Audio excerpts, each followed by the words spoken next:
Yeah, bud, you sound great. Excellent. So there's no webcam? No webcam, unless you want there to be one. Yeah, I wouldn't mind if. Wait a minute, is this live or people are watching, or it's? Yes, this is me and you, man. We're here live. Oh, so there are people watching. Oh, so I'm so sorry that I'm late. I do apologize. No worries. All good, man. All good. We were going to we trade normally from 9 p.m. to 2 p.m. Eastern every day anyway. So it is all okay. Yeah. So if you want to have a camera, I can turn on my camera as well. It's up to you, really. It's okay. It's totally fine. Let's just stick to audio. That's not an issue at all. Perfect. I know you're a very good looking guy. I get it. I understand why you'd want to show your face off. No, well, I have a theory that people usually like to have a face rather than just watching the stuff. I'm a very visual person, so I rather to really see something than just do that. But it's up to you, sir. It's your webinar. I'm more than happy to do anything. Totally. Well, let me share people who are speaking with or who are listening to, because this, ladies and gentlemen, is a very esteemed guest of mine. I've been waiting for this day for a few weeks, really, to chat with Andrew. So Andrew is the author of How to Day Trade for a Living, and that's what we do in the trading room. Is we day trade, we look for trades, we look for trading opportunities, and he has some incredible videos online. He has some great interviews. I met him actually up in Montreal. We got to share a stage together. He's an incredible speaker. He's a very good trader. So Andrew, I just want to welcome you, man, to the real life trading community. And for everyone else who might be listening, just want to say thank you for all that you've done in the trading community and just the overall stock market world. Yeah, thank you. Thank you so much. I really appreciate that. It's an honor to be here and talk to your audience. And yeah, I would love to share anything with you guys if you want. Yeah, oh, totally, man. So let's just dive right in, because I think with someone of yourself, I mean, you trade pretty much every single day. Is that correct? Yeah. And what's your kind of process for looking at trades? Are you a gap trader, momentum trader, breakout, breakdown? What do you think? So I'm a momentum trader, that's for sure. So I'm very short-term trader, and I am trading the gappers most of the time, the stocks that have gapped up or down on a catalyst. So I don't trade the stocks that have no news per day or per se. So they're just trading in a range or in just with the overall market. Categorizing day trading is a little bit difficult because there's a lot of overlap. I mean, the breakout traders can be a scalper, can be a momentum as well. The gappers can be trend traders, can be momentum traders. But overall, what I would say is most of my trades are in the seconds to minutes. I rarely take any position in more than 5, 10, 20 minutes. Rarely any trade more than hours, and it's just my personality. I'm always a very impatient person. My wife is also saying that you're a very impatient person in life. So generally, I like to get the results right away. Yeah. So that's why I'm always trading really in a short term, and it works for me. That doesn't mean that everyone should trade like that. There's a lot of different opinion. But I recently had an interview with Mike Bellafiore from SMB Capital, again, a great trader. And he told me that you don't need to apologize for something that it works for you. Never apologize for what kind of trader you are. If it works for you, it works for you. If it doesn't work for other people, it just doesn't work for others. That's such a good point, Andrew. It really is, man, because there's going to be things that people see differently. That's like me telling someone to like a certain food or like a certain drink or see a piece of art in a different way, Yeah, exactly. And, that's the beauty of the market. That's what I really love about market. That what is the best way of trading? I mean, there's none. You have to just find what works for you. A lot of times in our chat room, me and other experienced traders are trading the same stock, but in a different direction. I go long, they go short. And at the end of the day, we're both profitable. It's just depending on the risk management and the strategy and the time frame that you're trading. You can trade any way that you want and you become profitable as long as you know what you're doing and your edge and your strategy.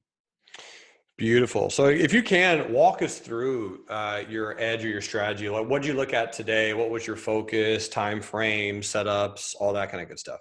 Yeah. So, I mean, our day starts usually with the pre-market review of the stocks that have gapped up or down. And I think it's very general for all of the day traders that in the pre-market, usually around 8:30 morning or 8:30 to 9, and the Eastern time zone, all the stocks that are really active in the pre-market are hitting the scanners, and people know them.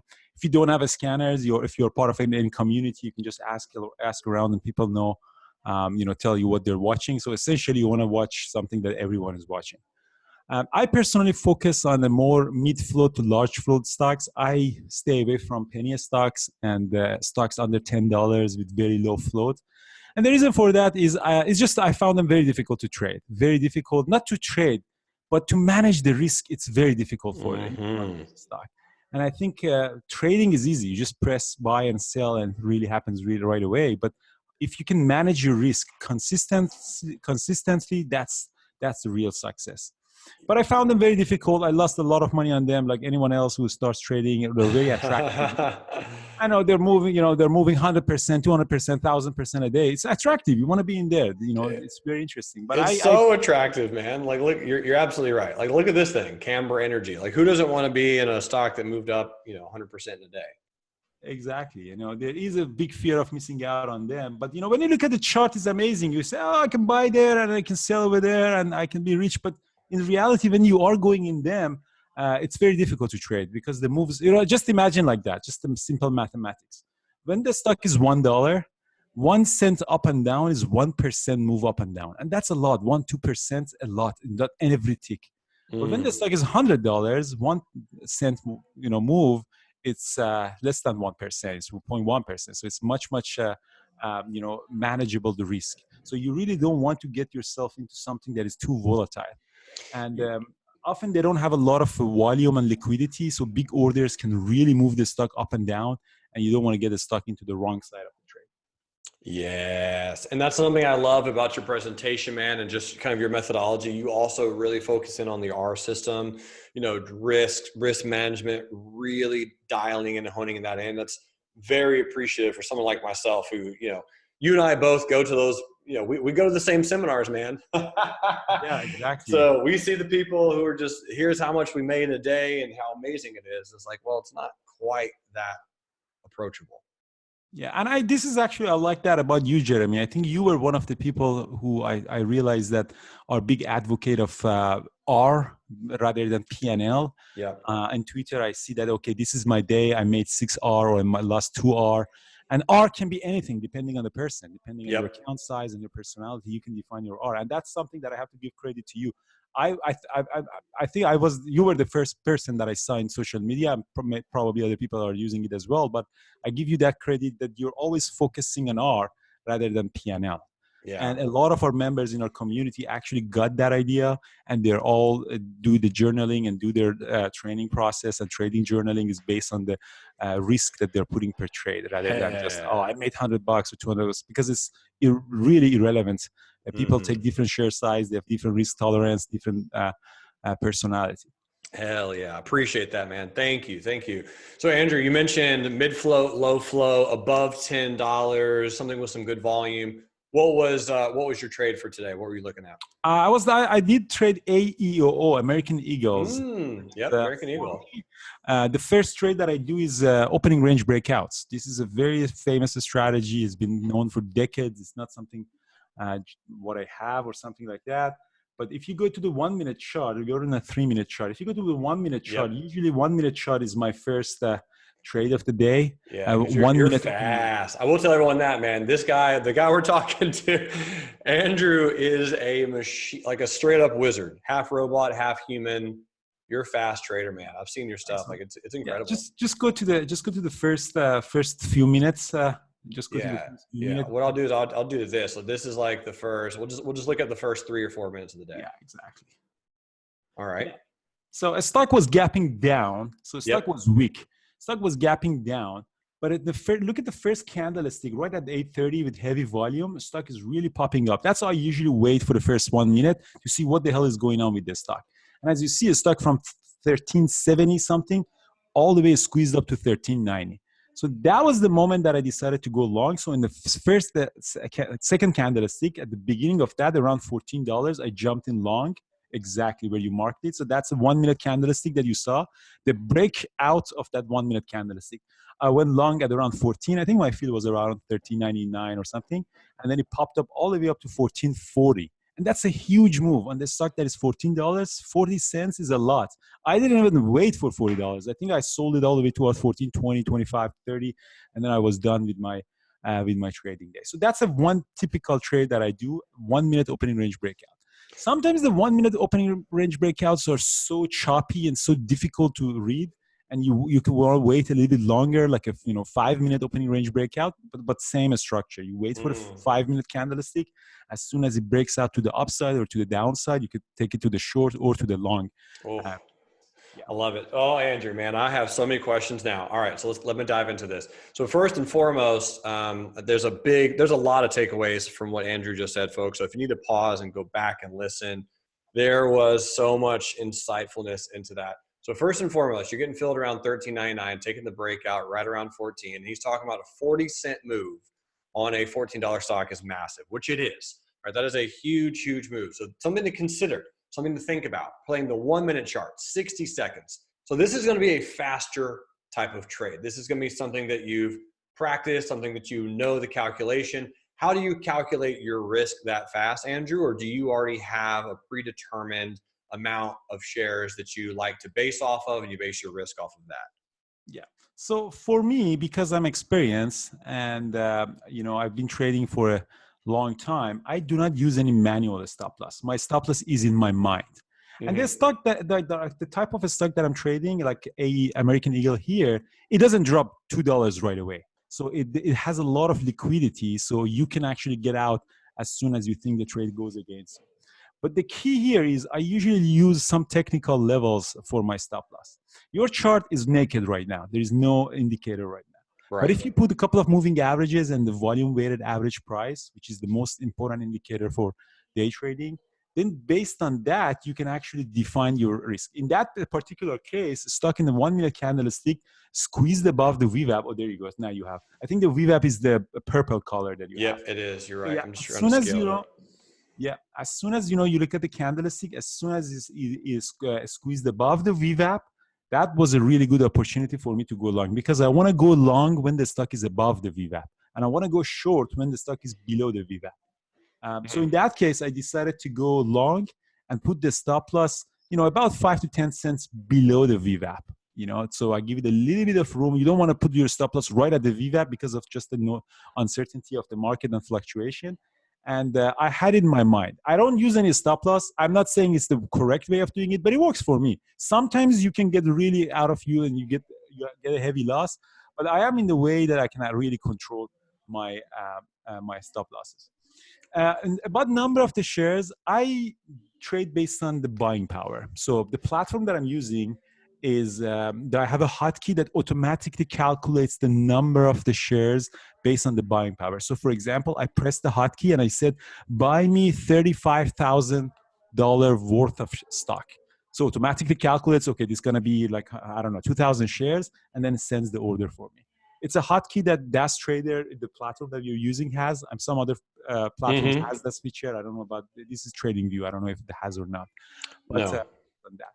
And if I am really confident on a trade and I see it's really moving, if I get confirmation from level 2 or other indicators that I have, I might actually press that hotkey a couple of times. So buy 70,000 or buy 100,000 worth of shares of that particular stock.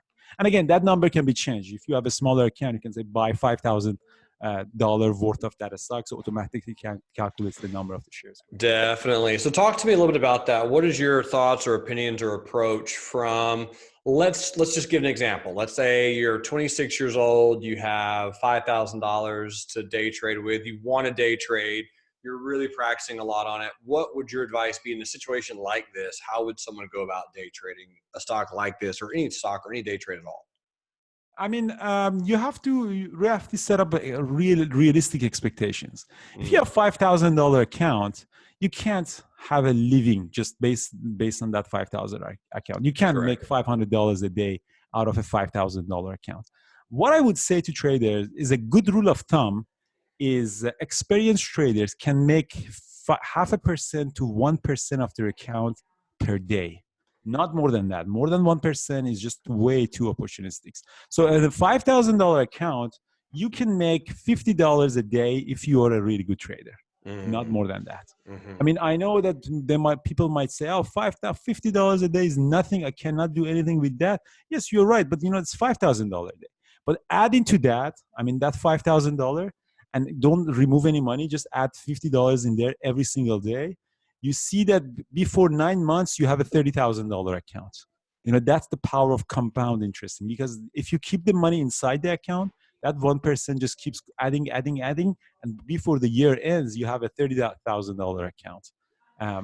But if you want to make a living out of that, you have to see how much money you want. If you want a $50,000 account, then you want to have $500 a day. It's a reasonable expectation that you can have. You're exactly right. Would you suggest anyone in that situation using leverage trading like Sure Trader or anything like that? Yeah, I always use leverage. I always use the margin, and definitely it's something that you should use if you have a smaller account, like $5,000 account. You can use brokers that offering a margin. I mean, Interactive brokers that I'm using, they're giving me 3-to-1 or 4-to-1 margin, but there are some brokers that give you up to 6-to-1 margin if you have a smaller account. And I think you can definitely use them. But margin is a double-edged sword. When you go on the margin, your gains are bigger, but also your losses can be bigger as well. So you have to be careful and go on margin slowly and build the confidence and risk management, and then slowly you use margin. And using margin is totally fine in life. Real life, people are always using. When you buy a house, you go on margin, pay down payment 20%, 80% is financing. That financing is margin, is money that you're borrowing from a lender. Love it. So now other fun questions. So you mentioned on AEO, your stop 5 cents or so below VWAP, and you're getting out around up in this general area. So a lot of people struggle with this question, Andrew. Why would you get out there? You have to take a look at the technical charts again. I mean, I don't remember exactly if he had any level above around that level or not. I usually, for expectation, let me quickly. I'm actually my own screen. I'm actually looking at it and see if I had any level around that time or not. But a lot of times, what we in the pre-market, we find some levels to trade based on them, and it's very, very important to have these stocks when you are trading, have some sort of a profit target in mind. I think in AEO, we had a level around 1420. I think we had that, something like that. So that was my profit target. So that was offering me a good risk to reward opportunity. But if I didn't have anything, then you have to be really careful if the trade is giving you any risk to reward opportunity or not. Because if you keep doing the stocks that doesn't give you the risk to reward, you eventually go broke. Because you lose 10%, you gain 10%, you lose another 10%, you gain 5%. At the end of the day, if the risk to reward statistically is not in your benefit, then you end up losing your account in commission and losses. I think in that particular case, also there's another thing: average true range of the stock. I know the AEU average true range was almost 30 cents, so I could expect at least a 30% move on that. So that's why I decided to take that trade to the long side with that expectation of 30 cents move and then 10 cents risk. So it gives me a 3-to-1 risk to reward. Totally, Andrew. Now, do you focus at all on the daily chart when you're looking at gaps? Yeah, definitely. When we look at the daily chart, so for example, in the daily chart that you have right now, we're looking for obvious technical levels that we can find. And technical levels that you're finding is really, really easy. I mean, the areas that the stock is bouncing from that area. Right now, if you look at it, for example, in around November 15, there are 2 big bounces. You see these big wicks on the daily chart. That area, that can be potential support or resistance. Going back around October, first week of October, again, we have that area. And then in September, we have these big wicks. Exactly. Yep. So that's exactly these areas that we can look into that. Going a little bit higher. So any area that daily chart has bounced back, it can be a potential support or resistance and potential profit target. In that particular example, got it. So just above $15, the arrow that you put, that might be a little bit too much. Sometimes the levels, or you have to look at it if the level isn't reasonable to expect or not, because you can't expect a stock that is $14 move $4, during the day to get. You have to have a reasonable levels around that area. Yeah, definitely. Do you factor in the fact that this, American Eagle Outfitters pays a dividend as a blue chip stock, so people probably were also just looking at buying a dip? No, not at all. I don't get into the fundamentals of the company. I even didn't know if it's American Eagle after my trading day was done. And they didn't, Right. as a technical trader, I'm looking at the price and the chart and in the indicator. I really don't care what the stock is. And some people might disagree with me. Some people might say, oh, these fundamentals can help you the direction. But I personally found that for short-term trading, seconds and minutes, these doesn't matter. Maybe in a longer time frame during the day or swing trading, you want to have some fundamentals into your strategy. But I personally don't want to get any biased about that, because if you are in a bad trade and you want to, instead of getting out, you might say, you know what, this is Apple, they make really good iPhones, let me hold on that, maybe it comes back, maybe they're really good. I don't want to get into the bias of trading. Gotcha. Understand. Definitely understand. Well, man, that's very useful to know. And I think as I'm looking at this trade, I love the way you played it, especially factoring in the average true range. So you mentioned VWAP, moving averages, average true range. Do you use anything else that you look at, or again just pure technicals? No, I'm a big advocate of keeping things simple. And I really believe in that. The people take trading more complicated than they really need to do. And that the reason for that is because they're desperate to find a secret. They want to look at another indicator, this mathematics, so this algorithm. I want to add this, I want to add that. And the more stuff you add with the hope that you're getting a magic sauce, I think it just makes you more complicated, because a lot of times these indicators are giving you mixed signals. For me, I just use 9 and 20 exponential moving average, and 50 and 200 simple moving average, and VWAP. So I have 5 lines in my chart. Yep. And that's I like that. I like that. So you're mentioning, looking at patterns. How long did it take you to become profitable? And what was your process? Like, did you just study charts night after night, day after day? What did that look like? For me, when you are going into the short-term intraday trading, you need the right tools. And that's very, very important.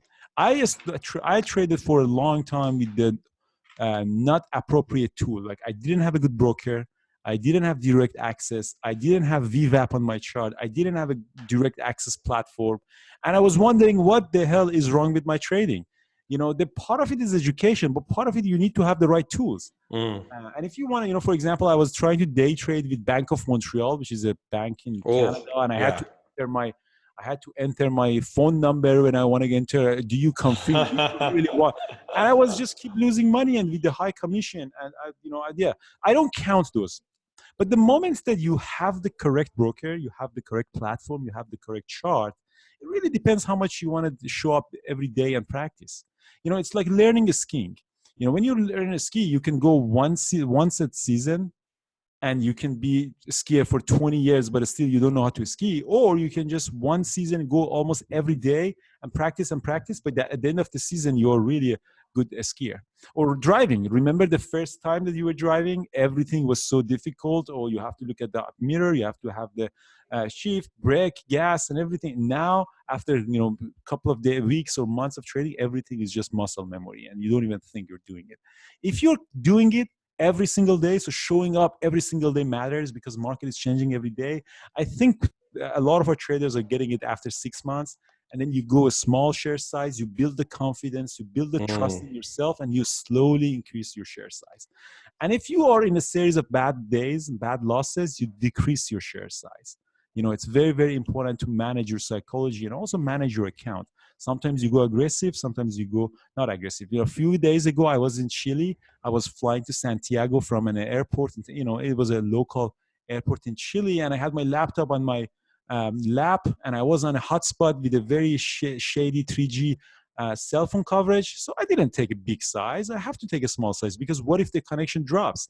I have to make sure that I have backup, and I can, even if I lose the connection, I want to come and save my account, I don't want to have it with a big size. So these are really matters. And during the whole trading process, you have to know when you go heavy and when you go weak. It's like professional athletes. Sometimes they need recovery. They just do a recovery training. Sometimes during the Olympic, they just go full force. And this is always the lesson to the body, and how really they can be in the peak performance, same as trading. Man, I like that. So do you have like a specific amount of days where you're like, oh man, I've lost 6 days in a row. I'm going to book it up. This is where I'm going to reduce my share size, or I've lost 4 trades in a row. So let me reduce my share size. Sorry, I think I got you here. Can you say again? I lost Sure. No worries. So when you mentioned earlier just about reducing your share size, how many trades in a row would you have to lose in order to do that? This is something that I think the traders really, really um, uh, can find for themselves. But as a rule of thumb, I would say if you're losing 6% of your account, then you should definitely switch back to simulator or seriously reduce your share size. Mm. That's definitely that. I would say 6% loss in your account is a serious sign that you should really think about something. Like if you have a $500 account, 6% would be $300, $400 you're down either in a day or in a week. You should definitely think about reducing share size or switching back to simulator and see what's wrong. Gotcha. That's a good rule of thumb. It's very good to know. Dr. Alexander Elder, in his book, there's a really good book he has. It's mostly for swing trading, but there's a lot of good tips in there. The book is called Trading for a Living, and he's a psychologist trader, and I really have huge respect for him. The credit of that, the 1% and 6% goes into that. And again, these are not the numbers that you really, you want to worship these numbers. You can change these numbers based on what you want, but as a rule of thumb, 6%. And this is what he says in the book. He says the 1%, you shouldn't lose more than 1% of your account in one single trade. It's like you don't want to lose an arm or a leg to a shark. If shark comes and bites you and you lose 20% of your account in one trade, then you can't really swim. You're done with trading. But 6% rule is to protect you from a series of small losses. Like these piranha fishes, I don't know if you know these. They're in Amazon forest. They come and make a small bite from you, from anything that goes into the water. Just make a small bite. It doesn't kill you, but you stay in that water long enough, they just keep biting you until you're dead. So that's what Dr. Alexander Elder actually says in the book, that this rule of thumb, 1% loss in one trade is to protect you from a shark, and 6% is protecting you from a series of small bites from the market. And you should definitely switch to a simulator and see what is going on, because your account size, it's like a oxygen for a scuba diver. You have to look at it constantly, because your life, your trading, your career depends on the money in your account, and you have to be very protective of that. I totally agree. How long would you suggest someone paper trading or virtual trading, simulated trading? At least I would say 3 months. I mean, that's the minimum I can say. A lot of people say, oh, 3 months is too much. I want to go live. I mean, you can go live earlier if you want, but I haven't seen anyone simulation after 2 or 3 weeks and go live and make money. I mean, based on our experience in our community, 3 months is the absolute least minimum that people should do that. And it's not that crazy. I mean, which other professional career people can go take a course in a week and then they become profitable? Lawyers, doctors, surgeons, engineers, they go years in school and practice and exams and all of those stuff to become a professional career. I don't know why people are expecting after 1 week or 2 weeks they become traders. I mean, who told you that? It's so true. I mean, I think it's just because the buttons are there. I think that's what it is. It's just the buttons are there, and all you have to do is click and then trade. Exactly. I think it's extremely easy, and the entry to trading is really easy. Anyone can open an account and start trading, and that's unfortunately where the trouble starts. Yeah, and you mentioned your community, so I'll bring your YouTube channel up over here. Bull Bear Traders on Bear Bull Traders. Bear Bull Traders on YouTube. Feel free to check them out. They have lots of content. I've been on here a few times myself, and just love working with the team. I mean, again, very good to just have insights and have some information on why someone's doing something, where they're doing it, how they're doing it, because it's always good to just slowly be able to find what you like doing. And as Andrew mentioned, at some point you have to exploit it over and over and over, because Andrew already knows what he's doing tomorrow. He knows what he's doing Friday, next week. He's just focusing on very similar approaches, very similar strategies. And if I'm correct, I heard you mention that when you took this trade on American Eagle Outfitters and got out here, you were done for the day. Is that right? That's correct. And that discipline, my friend, does not come easy. How many of us want to take another trade? We're up on the trade. We have some profit. We have a nice P&L. And then 3 minutes? What do you do with the whole rest of your day, Andrew? What you doing? I travel a lot. But because I'm in the part of the community, I stay with the community, answer questions. There's a lot of emails to get. If it's I'm in Vancouver in winter, definitely I hit the mountain for skiing, and that's exactly what I wanted to be a trader. I don't want to be behind my computer 9 to 5. If I wanted, I could go get a career, probably a better job, less stress, social life, go out with friends and people and stuff, end of year bonus and life easy. I wanted to be a trader, to have this lifestyle, to trade for half an hour to 1 hour from the airport and enjoy my life. And it wasn't easy, guys. I'm not saying it's easy. It was very, very difficult, especially at the beginning. Everyone was laughing at me. Oh, trading is a scam. Oh, algorithms. Oh, Wall Street. Do you think they can you can take their money? Blah, blah. Everyone was saying that, and I had to work a lot. I was losing my social life. My partner in that time, she wasn't happy because all of our friends were partying and having fun. And I wanted to, practice and, save the money. And that was the big issue for me because I was unemployed. It wasn't easy, but it will come to you if you really want it. I mean, that persistence, that resilience, if you really want it, it comes to you. And even if it doesn't, it's okay, guys. I mean, that's always I'm telling you people, not everyone can be a doctor. Not everyone can be a surgeon. Not everyone can be an engineer. If you try it and it doesn't work for you, it's not end of the world. What you learn from yourself and of yourself during the process would help you for the next business, for the next venture, for the next activity that you are going to do. So don't be too hard on yourself if you can't really make the trading work. But if you give it a fair shot, by fair shot I mean good education, good mentorship, good platforms. That's very important. I mean, a good direct access platform, and you know what you're doing, then I think the chance of success is much higher than just randomly start doing something on the internet. You mentioned that 2 or 3 times. So what would be some direct access brokers that you would recommend? So interactive brokers so far, and it depends also on which part of the country you're living and which part of the world you're living and how much money you have. But interactive brokers have been one of the best brokers for active trading. Centerpoint Securities is also really good, especially for the people who want to short sell and they're really short sellers. I'm not really a big short seller, so I'm using interactive brokers. And but for these ones, you need $25,000 that's least in your account to be able to day trade because they are US-based brokers. And if you want to go outside of US, if you don't have $25,000, I mean, there's another broker that we are aware of that. It's called CMEG, Capital Market Alike Group, and they're it's like Short Trader because Short Trader is now out of business. So those guys are offering higher margin for the traders who have less than $25,000. I cannot recommend any of these brokers. These are the brokers that our community are using so far. Everyone had a good experience, and I don't know about the future, but everyone really had good time so far. Yeah, totally.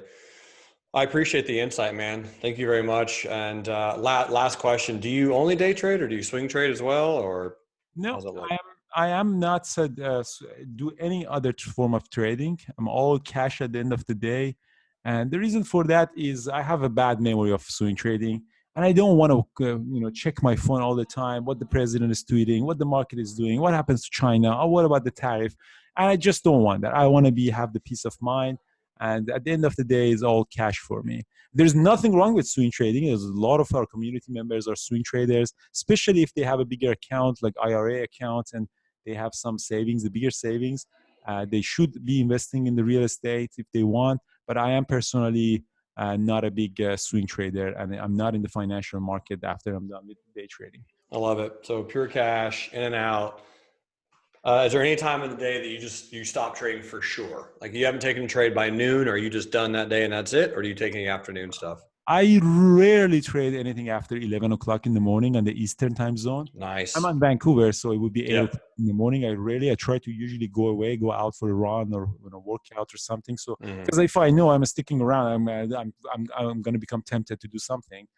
I do trade in the afternoon only if there is any serious news or something.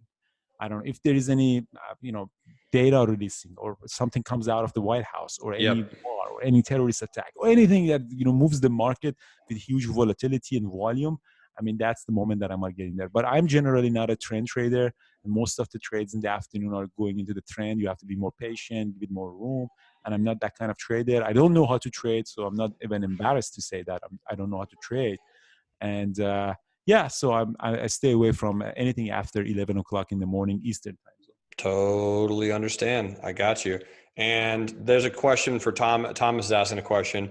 He says, what do you do with your other trading gains? Is it all compounded with your day trading? No, that's a good question, Thomas. So I'm a big real estate advocate. So I try to invest in real estate somehow, any way that I can. And it's because it's also I'm living in a part of the country that real estate market is really hot. In Vancouver is a very hot real estate market. So I try to go into the real estate, and I love that. It's my passion. Making money out of rental properties and stuff. But there is a limit to day trading account size. So you mentioned compounded day trading account.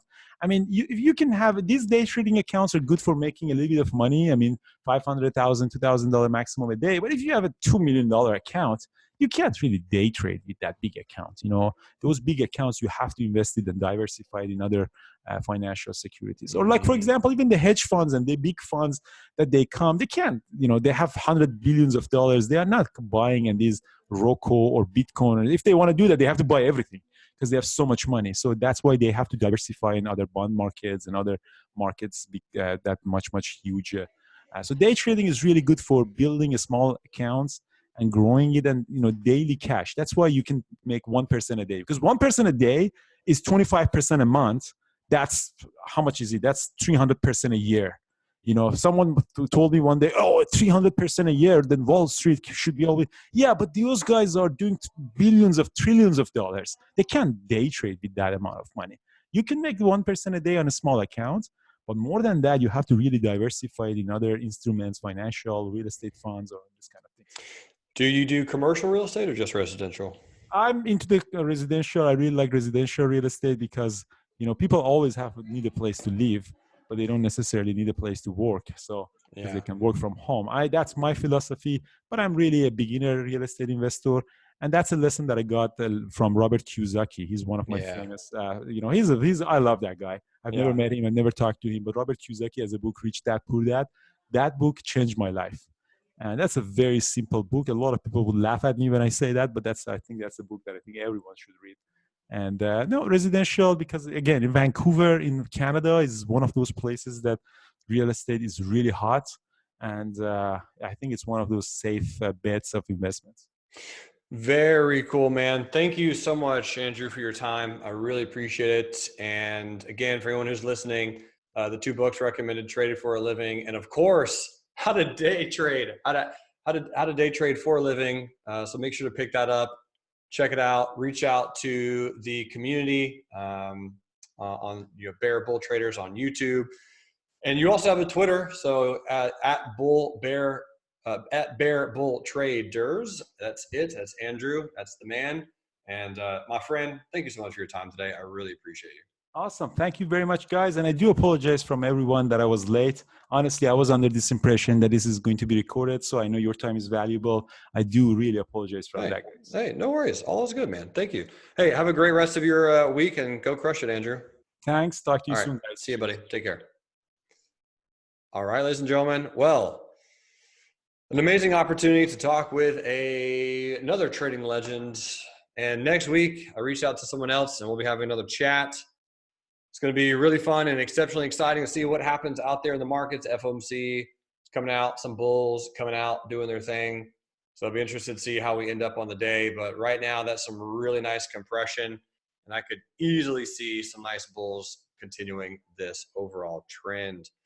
Ladies and gentlemen, thanks so much for being here. I appreciate you immensely. Thank you for tuning in. Thank you for listening. And until next time, love life, and trade. Bye.